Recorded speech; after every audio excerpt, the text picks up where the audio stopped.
News 3 Tides of Change is sponsored by Bud's Plumbing, Heating, Air Conditioning, and Electric. They predict that the 2024 season will be an active one, with the current prediction being for 23 named storms. We are officially in hurricane season. What exactly we can expect and how one local city has been able to stay out of the path of landfall. A small island on the Chesapeake Bay is accessible only by boat or plane, and rising sea levels are threatening the livelihoods and culture of the people there. April Loveland heads back to Tangier Island 2 years later to find out the progress that's been made to keep the water out. Plus, the work being done in the Outer Banks to prevent erosion, why it's happening, and what leaders are doing to protect homes and the coastline. News 3's Tides of Change starts right now. Folks in Virginia Beach and across Hampton Roads bear the scars of countless hurricanes and tropical storms from over the years. You probably remember Hurricane Matthew from 2016. Of course, many of us have terrible memories about Hurricane Isabel in 2003. Hurricane Floyd back in 1999 was a huge disaster for parts of Hampton Roads. So with so many storms, you might be surprised to learn that a hurricane has not made landfall on the Virginia coast since at least the mid-1800s. You heard that right. So how is that even possible? For that part of the story, we head 100 miles south to the Outer Banks, or more accurately, about 100 miles southeast, because the North Carolina coast extends much farther into the Atlantic than the Virginia coast. So as storms approach the mid-Atlantic, North Carolina will typically get the worst of it as the storms move ashore and then head north toward Virginia. But we know, of course, that even a storm that doesn't make direct landfall here can bring plenty of rain and wind and flooding. So the big question on your mind is what kind of hurricane season we can expect this year. And it does look like it's going to be a busy one. The hurricane season's coming. You know, we all live busy lives. We all deal with all sorts of other things that we have to get ready for in life, especially in the Tidewater area of Southeast Virginia, Northeast North Carolina. These are areas that are vulnerable to all the impacts from tropical storms and hurricanes. As more storms form during the summer months, the air isn't just warmer, so is the water. That, combined with high levels of humidity, especially in our area, can lead to water spouts as more storms begin to roll in. So what exactly is a water spout? Well, basically, it's a column of rotating air that comes from a cumulus cloud, the ones that are flat on the bottom and fluffy at the top, and goes to an ocean or lake. Water spouts come in two forms, tornadic and fair weather. Tornadic water spouts start as a tornado, that happens on land during a thunderstorm. It then moves out over the water. These can be quite large and can cause a lot of damage. Fair weather water spouts can only form over water. They start on the surface of the water and they climb up to the sky. These are much more common and less dangerous than tornadic water spouts. Before the storm hits, make sure to get your home ready. A good way to do that is by getting your roof inspected. Test garage doors, seal gaps. Think about how to cover windows before the storm hits. Storms not only have the potential to do major damage to your home, but also to your wallet. If a big storm comes, let's say your neighbor's tree falls on your property. Do you know what to do and what is in your insurance policy? News 3 anchor Aaron Miller breaks down everything you need to know about storm insurance and what it does and doesn't cover in her Problem Solvers report. You'll find the story right now on WTKR.com. With the amount of flooding our area sees, you may not be surprised to know that we are facing a major threat from sea level rise. In fact, according to the Chesapeake Bay Foundation, Virginia has risen 14 inches since 1930, the highest rate on the Atlantic coast. And when it comes to Hampton Roads, it's not just rising sea levels, we're also sinking. It's an issue impacting a small island in the Chesapeake Bay called Tangier Island. It's the bay itself that poses the greatest threat to the fate of the island. And tonight I'm following through with the residents 2 years after my first visit. We talked about what they've been able to do to protect the people, culture, and way of life. We've always been in the news for, us washing away the hardships that we might face by continuing to live here. But I feel like we've got plenty to offer. We've got plenty of nature.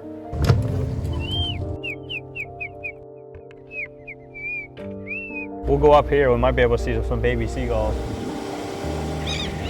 And I believe just as much as us getting protection, I believe that they should be protected as well. We want to continue to live here and they shouldn't be forced to move elsewhere either. That's Cameron Evans. He's a photographer, guide. He also happens to be the vice mayor of Tangier Island. He's not only trying to save the land eroding from his home, he wants to build it back and bring back more wildlife. But you can look down here, but these are the eel grasses. This is where the crabs go in to shed. We got a lot of aquatic life here. The grass have actually came back pretty well. This is my photographers and my second time on the island. Truly unbothered by the outside. The people here have a unique way of life and a unique way of speaking. Whether you can hear my accent or not, it's Elizabethan, so it's Old English. But to local wildlife, Tangier is so much more. Evan said it's a great place for birds because they have no predators like they would on the mainland. So it's sad to see this washing away as well because it's forcing all these birds to move elsewhere. Throughout it all, we've continued to see life, living on these little bits of land. We spent most of the day on Evans's boat. He showed us where the island is eroding away.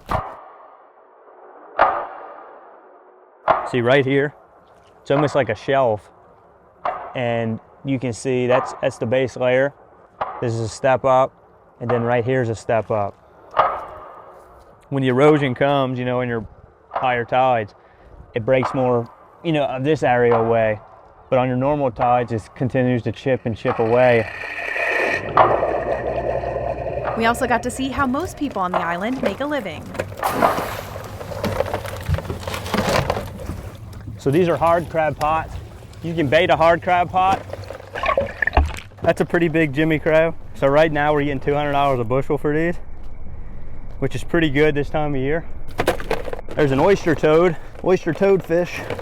But here, if it's windy and rainy, you might not be able to go to work the next morning because, we live on the water, so that's where we get our money. You've basically lived here your entire life then? Yeah, just about lived. So how is it here living on Tangier? I love it.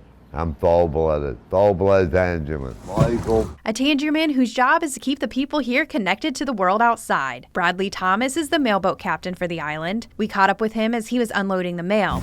He goes back and forth between Tangier and mainland Maryland. Bad weather can make that journey difficult, but the job is crucial. Had to have the mailboat because we bring most of the supplies to the island. Whether you're a waterman, captain of a mailboat, tour guide, or a photographer, weather plays a huge role in the life on Tangier. So one of the reasons why I became a photographer was to try to capture Tangier for what might go unseen.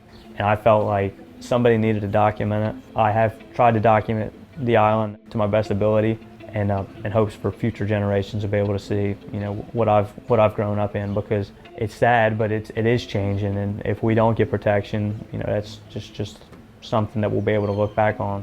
As the island gets smaller and smaller, the hopes for its future continue to grow. Hopes for replenishment, for wildlife rehabilitation, and an understanding that life on the island is worth saving. If somebody asked me what Tangier Island is or where it is, I'd say it's a small island in the middle of the Chesapeake Bay that's got a rich history. April Loveland, News 3. Depending on where you live in Hampton Roads, flooding in some areas can be a major concern. It's an issue we've been following for a while here on News 3. Stick around because I'm going to walk you through how a storm in the ocean can get water onto the streets in Hampton Roads. Plus, the efforts to protect some of our greatest assets, our beaches. Erosion continues to be a persistent problem. Miles is looking at what the cause is and actions being taken to keep it from happening.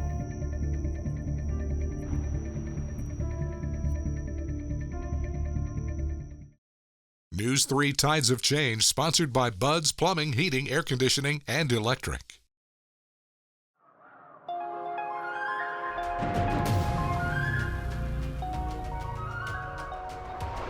This is Cape Henry in Virginia Beach, where the first English settlers landed in America, where lighthouses have guided sailors for centuries, where the Atlantic Ocean meets the Chesapeake Bay, and where our trouble with tidal flooding usually begins. When big storms like hurricanes and nor'easters approach our coast or even just pass by, they push massive amounts of water from the Atlantic into the Chesapeake Bay. A few miles west here on Grandview Island in Hampton, all of that water from our storm starts to split up. A lot of it will go north up the Chesapeake Bay, but some of it will move up the back river, flooding low-lying parts of Hampton and Poquoson. And a lot of that flood water makes its way here into the Hampton Roads Harbor. Behind me is Sewell's Point, home to Naval Station Norfolk, which is right at the mouth of the Elizabeth River. A lot of that water pushes down the Elizabeth River towards the downtowns of Norfolk and Portsmouth, both of which are very vulnerable to flooding. Eventually, a lot of that water makes its way to places like this. It's the Hague in downtown Norfolk, basically a creek off of the Elizabeth River. In normal weather, rainfall from downtown flows through storm drains and harmlessly out into the Elizabeth River. But as the tide rises and all of that water from our storm offshore moves in, the process is reversed and water moves into the storm drains, not out of them. That water makes its way under the streets of downtown until it gets to storm drains like these. As the tide continues to rise, more and more water gushes out of these storm drains, flooding roads and eventually swamping drivers who risk it. Do you live in a flood zone? It's important to know before the water starts rising. You can use this tool on the Department of Conservation and Recreation website to find out your home's flood risk. You can find a link on WTKR.com. Oceans cover about 70% of the world's surface, and they don't stand still. They move in giant circles called currents. This allows warm and cold waters across Earth to travel and long distances before changing temperatures, which is an important part for distributing the Earth's heat energy and regulating climates. So without currents, temperatures would be extreme and land would be less livable. So in terms of the U.S., on the west coast, waters are coming from the north down carrying colder water. And on the east coast, we have the fastest known current, the Gulf Stream. This brings water from the south around the tip of Florida up to our region in Cape Hatteras, North Carolina. There are many types of currents. One in particular is having major impacts on our beaches, especially on the Outer Banks. It's called longshore currents, and it is leading to some costly erosion issues. Miles Henderson explains. You've made it to the Outer Banks. You're excited for your beach day, but there's one more important decision to make. Where do you set up on the beach? Well, your choices could go from this to this. The beaches are eroding, and they've been eroding forever, and as they erode, then you lose your infrastructure, you lose your roads, you lose your streets, you lose your power, you lose your cottages that are our rental income that sort of make the county go. As is the nature with barrier islands, they are always moving. Sand from the beaches gets pulled out to offshore sandbars due to changes in seasonal currents and storm systems. With development, we want to hold that shoreline, and that's a real challenge in a natural system that wants to move. These are very dynamic islands, and the development is what creates the challenge. So how do we keep the beaches and protect the dunes? The temporary fix is beach nourishment, dredging sand from offshore and putting it back onto the beach. It doesn't change the process of erosion. We're adding the sand on the beach because of that constant erosion that's taking place, that natural process of retreat of that shoreline. The first beach nourishment project was completed in 2011 in Nags Head, and it was put to the test immediately with an impact from Hurricane Irene. The day after Hurricane Irene, we drove down to Nags Head first thing in the morning since the sun came up to see what was going on.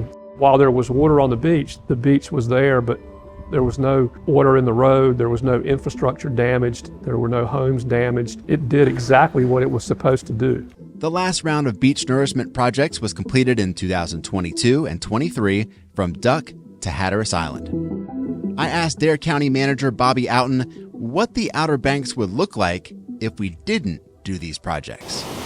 Go down to Rodanthe and take a look where we haven't been able to do a project, and you have houses that are sitting in the surf zone. You've had houses that have fallen in the surf zone. We've got 100 miles of beaches that are great. That one little area is a problem. We're working on trying to put together the dollars to do a project there to solve that problem. The northern Outer Banks, areas like Kitty Hawk, Kill Devil Hills, and North Nags Head, typically see erosion rates of 3 to 5 feet per year. But for areas like South Nags Head, Rodanthe, and Buxton, the typical erosion rate is 10 feet or more per year. It's those erosional hotspots that are harder to manage, right? When you have erosion rates that high, it's hard to pump enough sand on the beach to buy yourself 3, 5, 7 years. It truly is buying time. Each beach nourishment project costs $10 to $20 million, and it has to be repeated every 5 years or so. There will be a time where the erosion rates are such that you aren't getting your return on investment fast enough that the next nourishment project can be paid for. Until that time, Dare County will continue to invest millions of dollars to hold the line in the sand to keep the billion-dollar tourism industry above water. From an economic perspective, we can put that sand on the beach, provide protection to the community, and a beautiful recreation beach. But we have to be thinking about the future. We have to be thinking about the next step. On the Outer Banks, Miles Henderson, News 3. 35 million years ago, a meteor tore through Earth's atmosphere and crashed into the southern part of the Chesapeake Bay. How scientists discovered the impact crater and how that catastrophic event continues to impact us today. This is Lake Drummond, inside the middle of the Great Dismal Swamp. I'll let you know why the soil here is so important.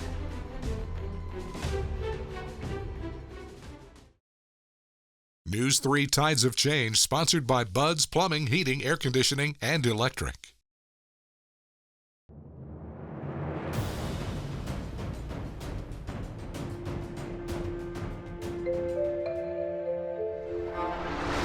When I'm out in the community doing weather talks, one of the questions I get all the time is, why'd you want to be a meteorologist?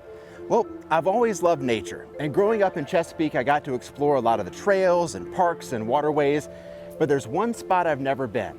That's the Great Dismal Swamp in Lake Drummond. So I loaded up the kayak, let's hit the water. I mean, it's just so peaceful out here. You don't realize there's 1.5 million people within an hour away.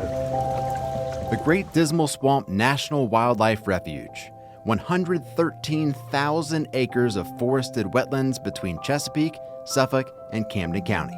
A lot of our visitors come for this time of year in the springtime for the migratory bird season. We have over 200 species of birds have been identified out here. I've been working out here for 14 years. I've seen just about everything that we have in the swamp. I've seen beaver, mink, otters, a lot of otters over the years, bear, of course. We have the highest density of black bear in the state.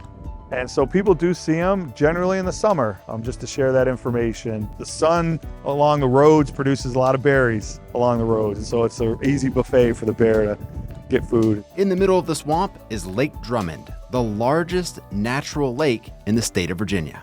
This dark brown soil you see in my hand, it looks like mud, but it's actually something called peat. And it's a very key component to the Great Dismal Swamp and to Lake Drummond. When water filters through that peat soil, it picks up those chemical compounds called tannins or polyphenols, and that's what gives it this dark color. Unlike normal dirt, peat is made of decayed plant matter. That makes it susceptible to fire. You may remember the 2011 Dismal Swamp wildfire that burned 6,000 acres and blanketed our region in smoke for months. Like the other bodies of water around here, Lake Drummond has its own flooding risks, but not from storm surge or tidal flooding. The primary driver of lake levels is how much rain we get and how much water evaporates from the lake.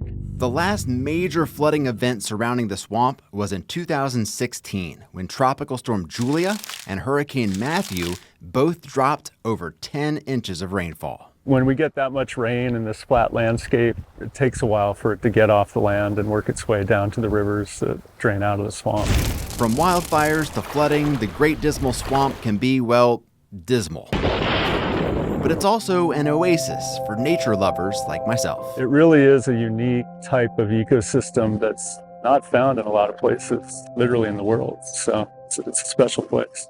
In Chesapeake, Miles Henderson, News 3. 35 million years ago, a meteor tore through Earth's atmosphere and crashed into the southern part of the Chesapeake Bay. And in doing so, it punched a ginormous hole in the ground. It forced water out of that excavation and really created absolute havoc regionally. The center of the impact happened here in Cape Charles, Virginia. And that crater has since been buried by sediment and things that have filled it in, if you will. It's about 1,500 to 1,600 feet of sediment. Then you're down to where you find all this broken up rock that was the result of the impact. The crater is estimated to be a little over 50 miles in diameter.